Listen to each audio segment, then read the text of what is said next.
What's up, regulars? Today I'm filming an intro for my newest video. It's a review of my 1987 Porsche 944.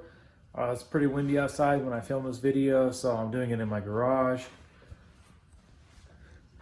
Basically what I'm going to go over is a 944 worth the money? Is it a good buy? Should you invest in one if you're looking for one?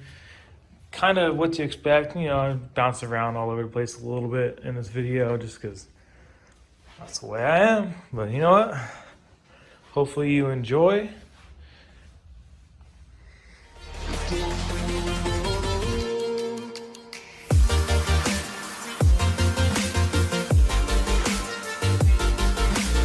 Okay.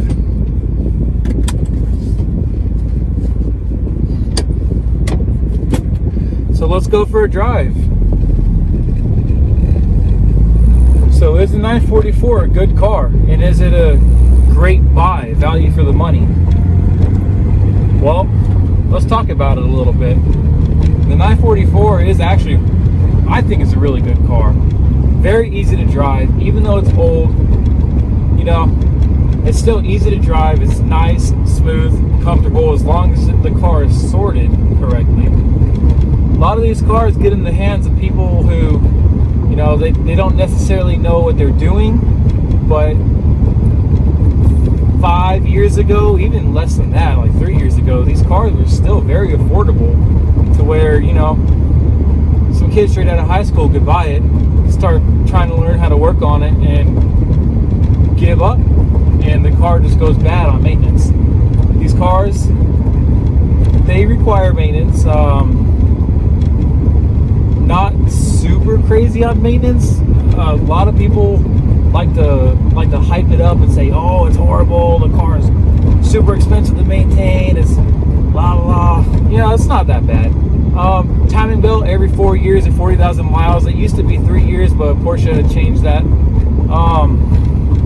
You know, regular oil change every 3,000 to 7,000 miles, depending on what oil you use. And other than that, these cars are actually very reliable.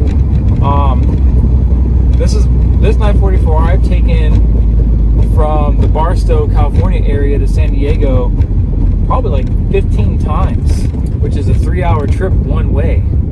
And it's never left me on the side of the road, not once. The car's never overheated, never had a problem. All I've ever had to do is put gas in it.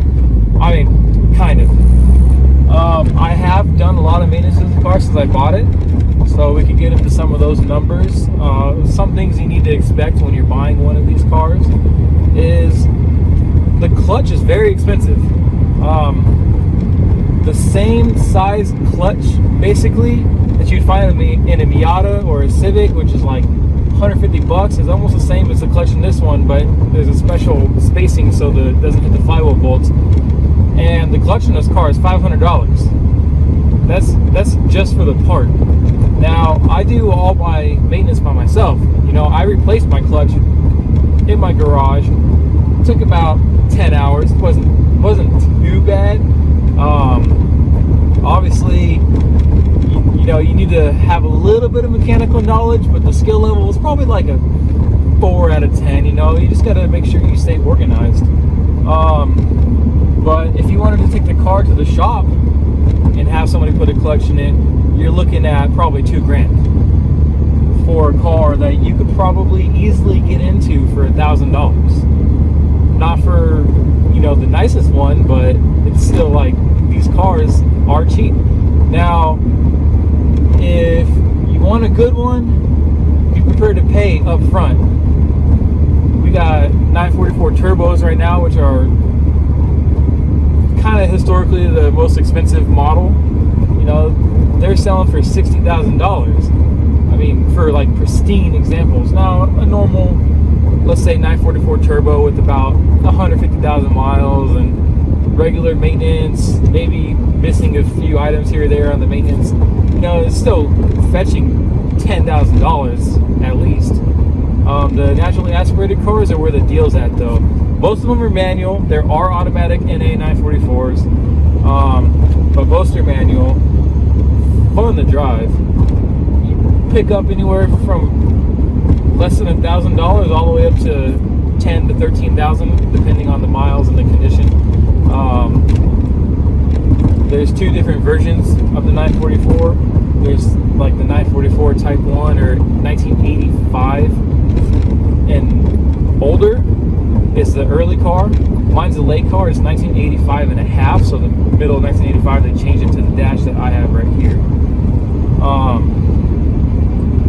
So it's a couple things to look out. 1986 they changed a lot of the suspension for the 1987 model year.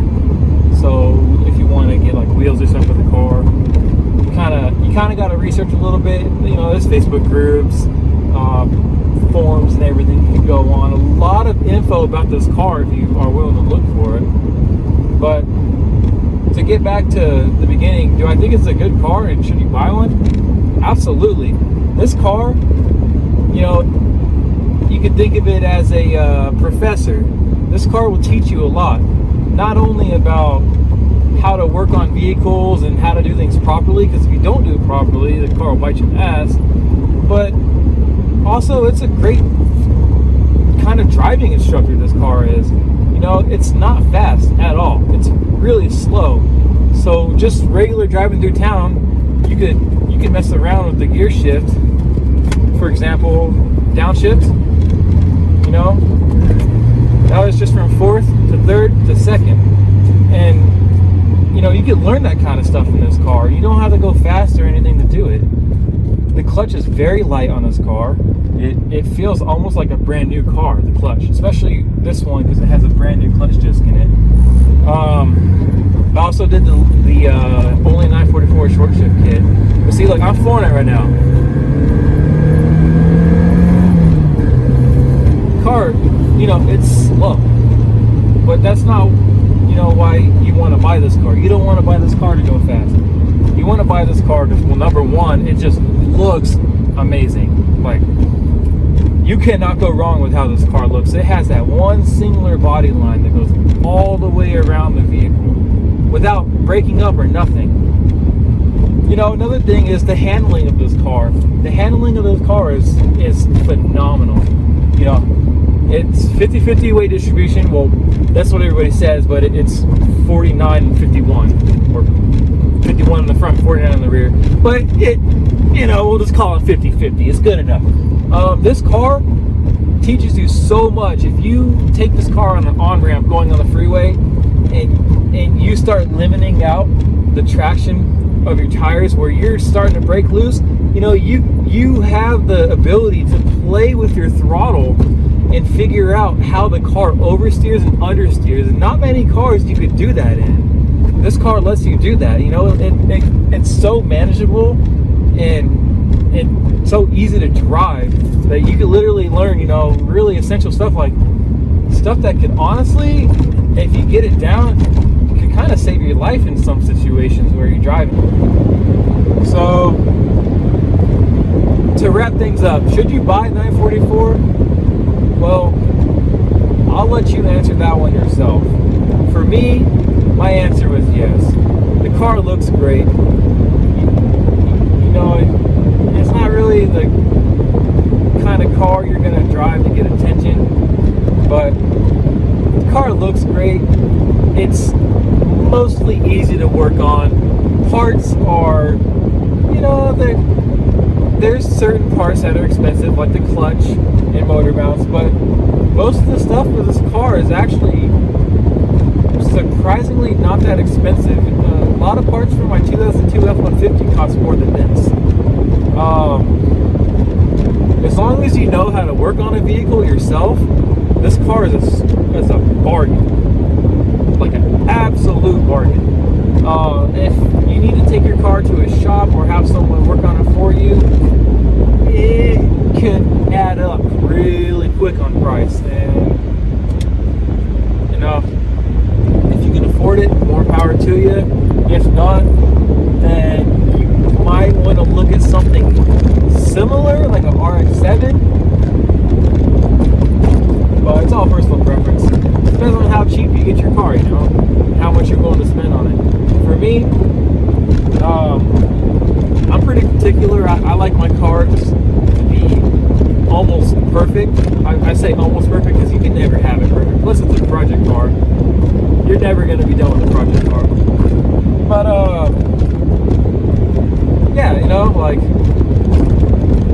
100% there. So I dump all kinds of money in this dang thing just to get the maintenance up.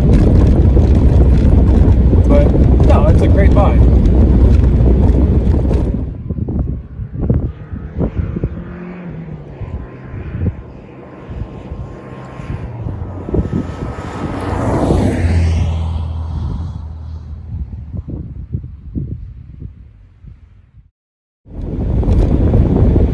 This is not my first 944, and I could almost guarantee you, as long as I'm nice to my wife, it won't be my last 944.